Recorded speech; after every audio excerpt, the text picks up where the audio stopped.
नमस्कार विद्यार्थी मित्रांनो, आपल्या सगळ्यांचं मनपूर्वक स्वागत आहे। या ठिकाणी आपण बघू शकता की महावितरणच्या माध्यमातून एक नवीन नोटिफिकेशन लेटेस्टमध्ये आलेलं आहे, ज्या माध्यमातून आपल्याला सांगण्यात आलेलं आहे की एससीबीसी प्रवर्गाच्या विकल्पासाठी वेब लिंक सुरू करण्यात आलेली आहे। बऱ्याच दिवसापासून आपण त्या प्रतीक्षेमध्ये होतो की वेब लिंक कधी सुरू होणार आहे। तर या ठिकाणी ही वेब लिंक सुरू करण्यात आलेली आहे।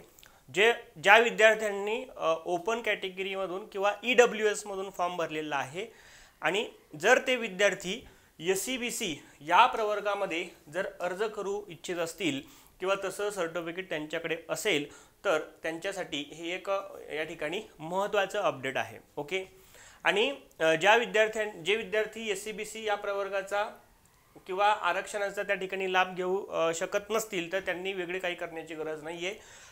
अगोदर जे फॉर्म त्या ठिकाणी त्यांनी भरलेले आहेत ते फॉर्म त्याच पद्धतीने ठेवायचे आहेत, नव्यानं फॉर्म भरण्याची गरज नाही आहे।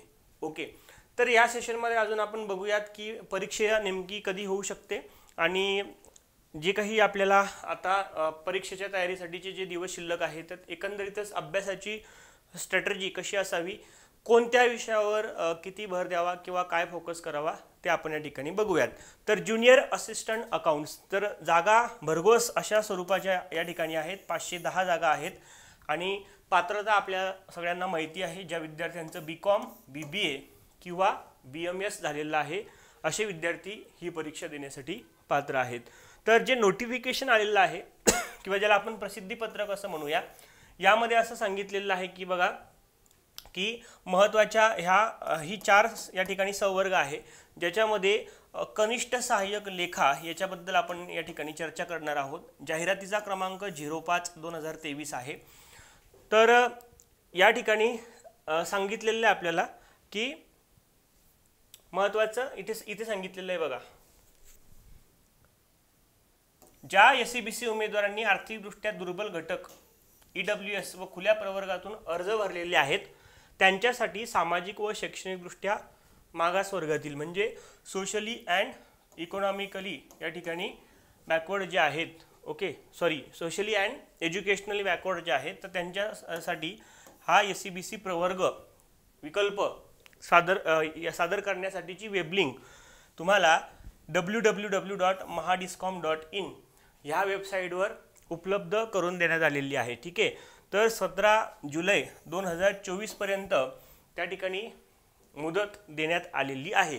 तर ही जी काही वेब लिंक आहे तर त्याची जी लिंक आहे तर ती आपल्या या ठिकाणी तुम्हाला कमेंट बॉक्समध्ये सुद्धा पाहायला मिळेल। तिथे जाऊन तुम्ही डायरेक्टली एससीबीसी या प्रवर्गामध्ये तुम्ही ट्रान्सफर करू शकता। ठीक आहे, त्याच्यानंतर पुढे म्हटले की तसेच याद्वारे कळवण्यात येते की वयाधिकामुळे म्हणजे ज्याचं या ठिकाणी एज बार झालेलं होतं, समजा जर ओपन कॅटेगरीमध्ये असतील तर ते बघितलं आपण 30+2 इयर्स मॅक्सिमम त्या ठिकाणी होतं, परंतु इथे या ठिकाणी सवलत मिळालेली आहे की जे एससीबीसी उमेदवार अर्ज करू शकले नाहीत त्यांच्यासाठी लवकरच स्वतंत्र वेब लिंक उपलब्ध करून देण्यात येईल।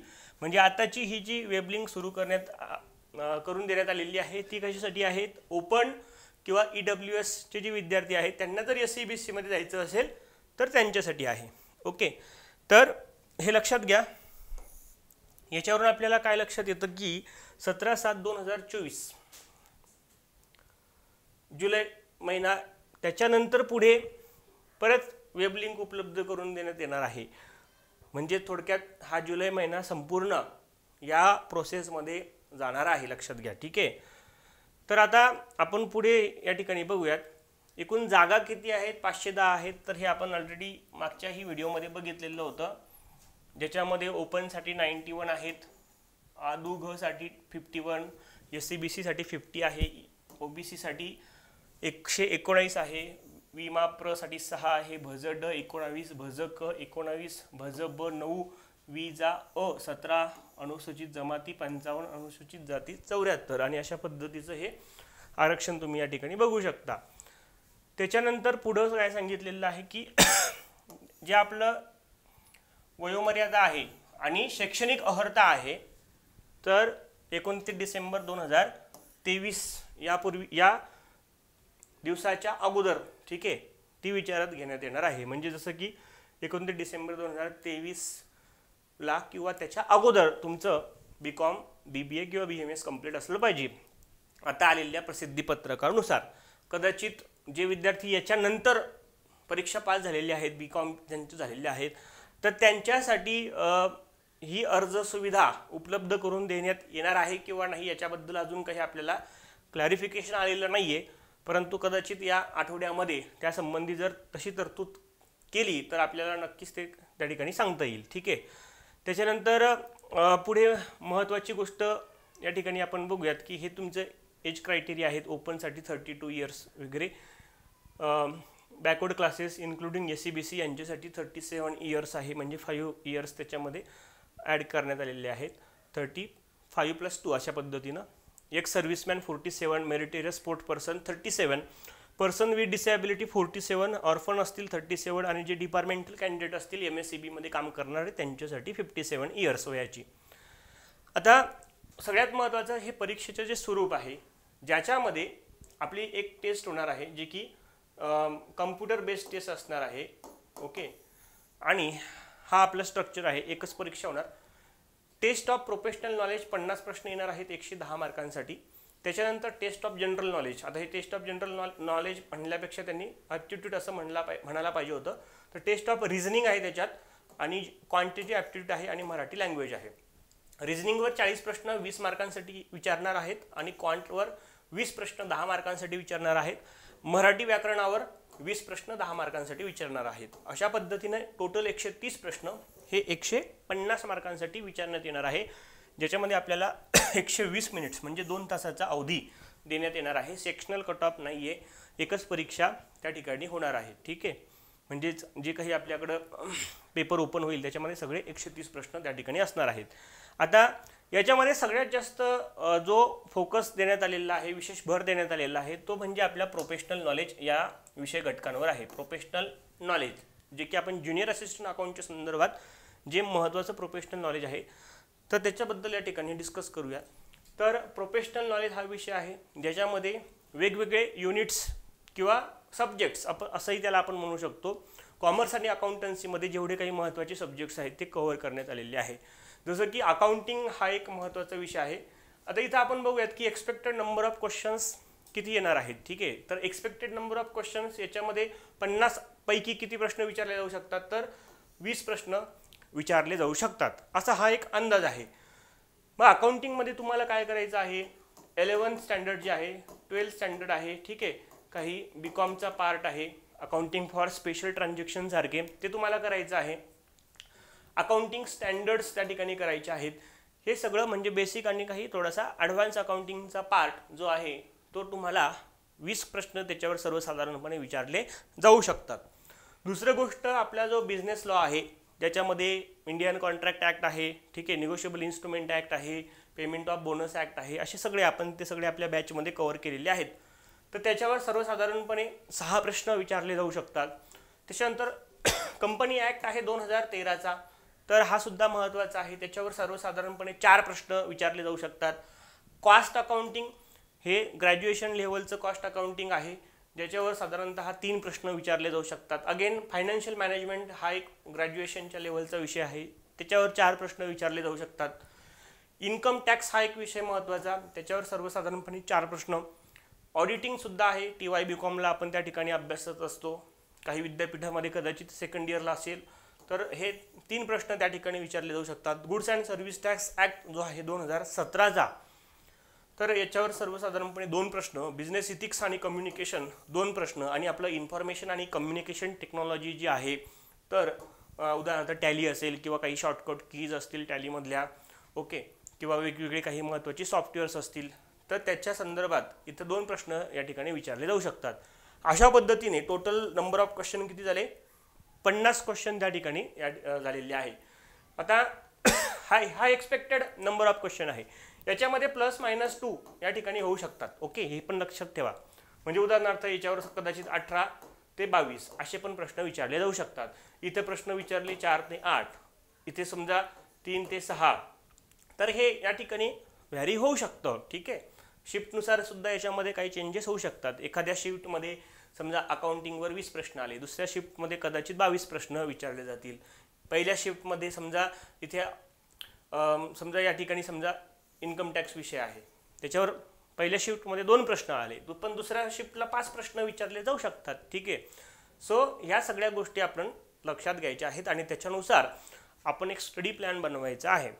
म्हणजे यावरून तुम्हाला एक लक्षात येईल की सगळ्यात जास्त जे काही वेटेज आहेत ते अकाउंटिंग या विषयावर आहे, ज्याच्यामध्ये आपण काय म्हटलं की 11th 12th BCom हा जो बेसिक पार्ट आहे तर तो सगळ्यात पहिल्यांदा आपल्याला चांगला करून ठेवायचा आहे. ठीक आहे. आणि मग त्याच्यानंतर हे जे विषय आहे कमी अधिक स्वरूपामध्ये आपल्याला करायचे आहेत. म्हणजे आता याच्यामध्ये तुम्ही एखादा विषय, म्हणजे जर असं वाटलं की एखादा विषय मला थोडासा अभ्यास झालेला नाही आहे किंवा कठीण वाटतोय, तर जास्तीत जास्त एखादा विषय तुम्ही थोडासा बाजूला ठेवू शकता. आणि बाकीचे जे विषय आहेत ते त्या ठिकाणी तुम्ही चांगले अभ्यास त्याची करू शकता, म्हणजे आपला जो स्कोअर आहे तो या ठिकाणी वाढेल. आता याच्यावर किती प्रश्न विचारणार आहेत? 50 प्रश्न विचारणार आहेत, लक्षात घ्या. मग 50 प्रश्न याच्यापैकी किमान आपलं टार्गेट काय असलं पाहिजे की किमान 40+ क्वेश्चन्स आपल्याला राईट करायचे आहेत, किमान 40+. ठीक आहे. 50 पैकी 40 प्रश्न आपल्याला त्या ठिकाणी राईट करायचे आहे. निगेटिव्ह मार्किंग याला आहे 1/4 एवढी निगेटिव्ह मार्किंग आहे, तर ते सुद्धा आपल्याला लक्षात घ्यायचं आहे. 4 चुकले तर त्या ठिकाणी तुमचे 0.25 मार्क्स वजा होतील. ओके. तर त्याच्यानंतर हे बाकीचे जे विषय आहेत जसं की बिझनेस लॉ आहे, कंपनी ॲक्ट आहे, यामध्ये काही महत्त्वाचे सेक्शन्स आहेत. तर ते जे काही सेक्शन्स आहेत, जेवढे काही सेक्शन आहे ते आपल्या बुकमध्ये आपण दिलेलं आहे. ओके. लेक्चर्समध्ये पण आपण कव्हर केलेले आहे. तर ते सेक्शन तुम्ही वारंवार त्या ठिकाणी रीड करायचे आहेत. काही कन्सेप्ट त्याच्यामध्ये आहे ते रीड करायचे आहे. GSTमध्ये सुद्धा काही कन्सेप्ट आहेत, सेक्शन आहेत, ते रीड करायचे आहेत. ओके. इन्कम टॅक्स, आता सेक्शन म्हणजे कुठे कुठे असतात तुमचे सेक्शन्स? बिझनेस लॉमध्ये, कंपनी ॲक्टमध्ये सेक्शन आहेत, इन्कम टॅक्समध्ये त्या ठिकाणी सेक्शन असणार आहेत. त्याच्यानंतर गुड्स अँड सर्व्हिस टॅक्स या विषयामध्ये काही महत्त्वाचे सेक्शन्स असणार आहेत. म्हणजे जवळपास 1 2 3 4 असे हे 4 विषय आहेत ज्याच्यामध्ये सेक्शन्स विचारण्यात त्या ठिकाणी तुम्हाला येणार आहेत, विचारले जाऊ शकतात. ठीक आहे. सो त्याच्यामुळे सेक्शनचा जो पार्ट आहे तो तुम्ही व्यवस्थित त्या ठिकाणी करायचं आहे. आणि बाकीचे जे काही विषय आहेत ते कसे आहेत तर कन्सेप्च्युअल आहेत. ठीक आहे. तर त्याच्यावरही तुमचा भर असला पाहिजे. मग सगळ्यात पहिल्यांदा तुम्ही अकाउंटिंग हा विषय त्या ठिकाणी घ्यायचा आहे आणि त्याच्यानुसार तुम्ही बेसिक जे काही रीडिंग आहे ते करून, कन्सेप्ट अंडरस्टँड करून, सगळ्यात जास्त कन्सेप्ट अकाउंटिंगमध्ये आहे त्या कन्सेप्ट त्या ठिकाणी तुम्हाला अंडरस्टँड करायचे आहेत. आणि त्याच्यानंतर काय करायचं आहे तर त्याचे MCQ सॉल्व करायचे आहेत. तर याच्यासाठी आपलं बुकसुद्धा मार्केटमध्ये आपण लॉन्च केलेलं आहे. पहिलं पुस्तक आपण जे लॉन्च केलेलं होतं ते म्हणजे या ठिकाणी थिअरीचं पुस्तक आपण बघू शकता. ठीक आहे. तर सगळीकडेच आता हे अवेलेबल झालेलं आहे. ॲमेझॉनवर सुद्धा हे दोन्ही पुस्तकं अवेलेबल आहेत. ठीक आहे. किंवा तुम्ही तुमच्या जवळच्या पुस्तक विक्रेत्यांकडे सुद्धा संपर्क करू शकता. हे जे आपलं थिअरी जे पुस्तक आहे तर त्याच्यामध्ये साधारणपणे 500 आपण MCQ सुद्धा दिलेले आहेत एक्झाम पॉईंट ऑफ व्ह्यू महत्त्वाचे. याची MRP आहे 560 रुपये. ठीक आहे. आणि हे पुस्तक वाचल्याच्या नंतर तुम्हाला जास्तीत जास्त MCQ सरावाच्या दृष्टिकोनातून आपण ते पण पुस्तक लॉन्च केलेलं आहे. 2000+ MCQs या नावाचं हे आपलं पुस्तक, ज्याची MRP आहे 280 रुपये. सॉरी, इथं 280 रुपये आहे. पण लक्षात घ्या या दोघांवरही तुम्हाला 40% डिस्काउंट मिळणार आहे. ओके. 40% डिस्काउंट तुम्हाला या दोन्ही पुस्तकांवर मिळणार आहे. तर हा 40% डिस्काउंट मिळवण्यासाठी तुम्ही मात्र जे बुक ऑर्डर करायचं आहे ते या नंबरला जाऊन, म्हणजे फ्युचर बुक सेंटर जे आहे आपलं, तर तिथे तुम्ही या ठिकाणी कॉन्टॅक्ट करायचा आहे 9130332055. कॉल नाही केला तरी चालतो, डायरेक्ट पेमेंट करायचं आहे. तुम्हाला कोणतं बुक पाहिजे त्या पद्धतीने बुकचं नाव तुम्ही त्या ठिकाणी टाकायचं आहे. पेमेंट केल्याचा स्क्रीनशॉट पण तिथं शेअर करायचा आहे. तुमचा संपूर्ण पत्ता जो आहे विथ पिनकोड आणि तुमचं संपूर्ण नाव पाठवायचं आहे. जास्तीत जास्त एका आठवड्यामध्ये तुम्हाला हे पुस्तक तुम्हाला घरपोच त्या ठिकाणी मिळणार आहे. ठीक आहे. आता 1-2 दिवस पुस्तकाला कदाचित काही सुट्टी असली समजा किंवा काही कारण असलं तर त्या ठिकाणी 1-2 दिवस जास्तीत जास्त लेट होऊ शकतो. तर ते थोडंसं तुम्ही समजून घेणं त्या ठिकाणी अपेक्षित आहे. परंतु जास्तीत जास्त 3 ते 6 दिवसामध्ये पुस्तक तुम्हाला घरपोच मिळण्याचा हा या ठिकाणी प्रयत्न असणार आहे. ओके. यासोबतच आपली ही बॅच पण आहे. ज्यांना बॅच जॉईन करायची असेल ज्याच्यामध्ये आपण 110 मार्कांची संपूर्ण तयारी करून घेतोय, 150+ व्हिडिओ लेक्चर्स याच्यामध्ये आहे, टेस्ट सिरीज पण आहे, बेसिक टू ॲडव्हान्स अशा पद्धतीचं आपण या ठिकाणी तुम्हाला टीचिंग केलेलं आहे. सो बॅचची फीज 1800 रुपये एवढी आहे. तर अजूनही ज्या विद्यार्थ्यांनी काहीच तयारी केलेली नाही आहे, तर असे विद्यार्थीसुद्धा आजपासून अभ्यासाला या ठिकाणी लागून तर ती परीक्षा या ठिकाणी पास होऊ शकतात.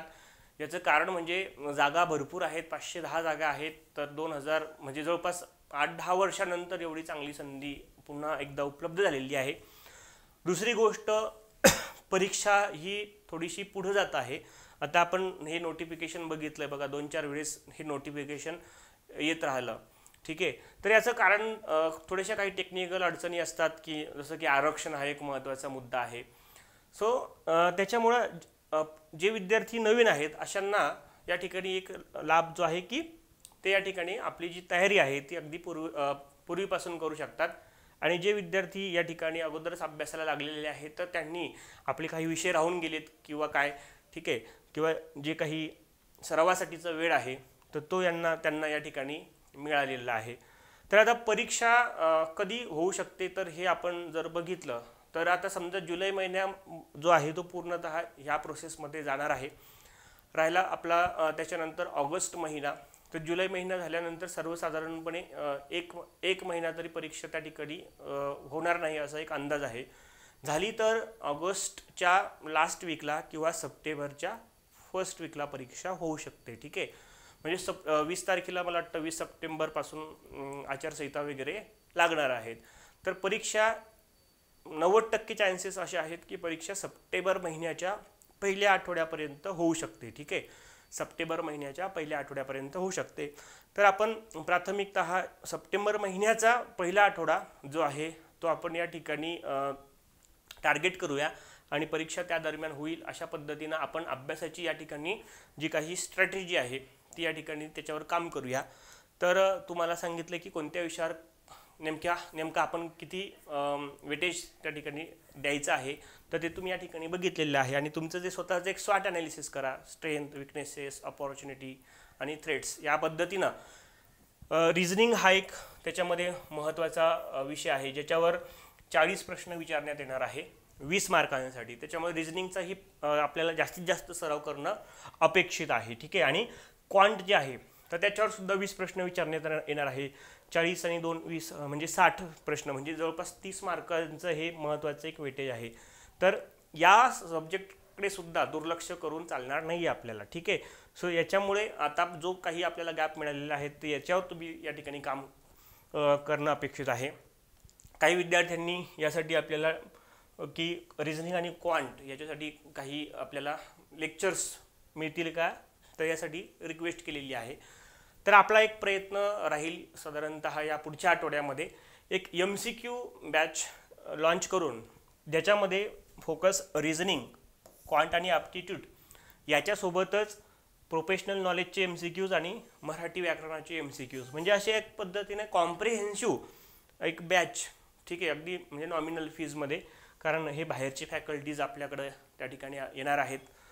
तर अशा पद्धतीचं एक लाईव्ह सेशनच्या माध्यमातून जे की आपल्याला रेकॉर्डेड स्वरूपामध्ये पण नंतर अवेलेबल असेल तर लाईव्ह सेशनच्या माध्यमातून आपण या ठिकाणी दररोज याच्यावर काम करूयात MCQच्या माध्यमातून, म्हणजे आपली एक्झाम ओरिएंटेड जास्तीत जास्त त्या ठिकाणी तयारी होईल. तर असा एक आपला प्रयत्न या ठिकाणी राहील. तर त्या संदर्भात तुम्हाला नोटिफिकेशन जे आहे ते तुम्हाला मी पुढच्या व्हिडिओ लेक्चरमध्ये देणार आहे.